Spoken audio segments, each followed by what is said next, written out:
So I'm going to start with you, Senator Ingebretson, with this next question. Don Davis, Foreign Communications, had an interesting article about a perennial topic around here, which is this question of when school may start, either before or after Labor Day. And I suspect that, there are lots of issues, lots of people who have opinions about that. And let's start with you, Senator Ingebretson. Certainly the Congress of Resorts were in town yesterday and last night, and of course they definitely do not want a change there. That's the last weekend of the year, the big fling, if you will, for the resort community, which I represent a bunch of those folks.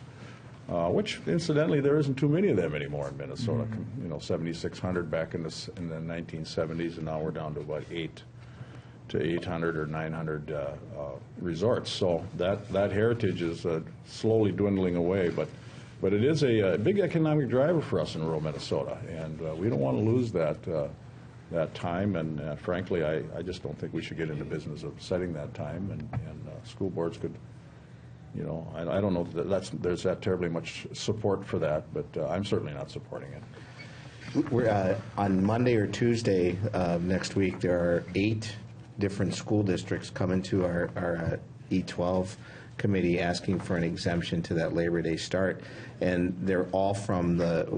Senator Conan told me this, that they're all from the western Bird Island, Lake Lillian, all the way west, and they're asking for an exemption on it. So and these are local school districts that have asked that, and that's the only ones I've heard of that have ever come like that. And I've always heard, like Senator Ingebretson is saying, up in the resort towns up north, it just is not it's a job killer. So it'll be interesting to hear the conversation. I think it's Monday when they're coming in on that one, but so. Representative? Yeah, I don't think I would support it. I think it's good the way it is, and I suggest that we just leave it the way it is. I'm the bonding chair. What do I know about that? Honestly, it's a tough issue because, I was talking to a school board member, and they're going to have 4 football games before school starts just because of the way the calendar works out. They have to get all their games in. They have to apparently do 4 before school even starts. So, that doesn't seem quite right. I'm a big believer in local control, so I would come down on the side of letting our school boards do their work.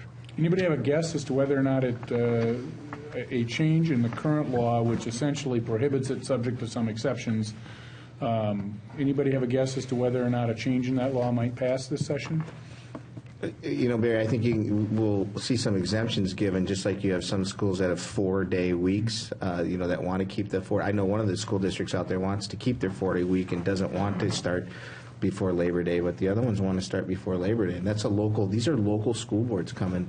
So it'll be interesting to hear their conversation, and, too bad I'm not here next week to talk about just what it was, because it's a whole hour and a half dedicated to those folks looking for an exemption. So I don't think you're going to see a system discussion on it, though.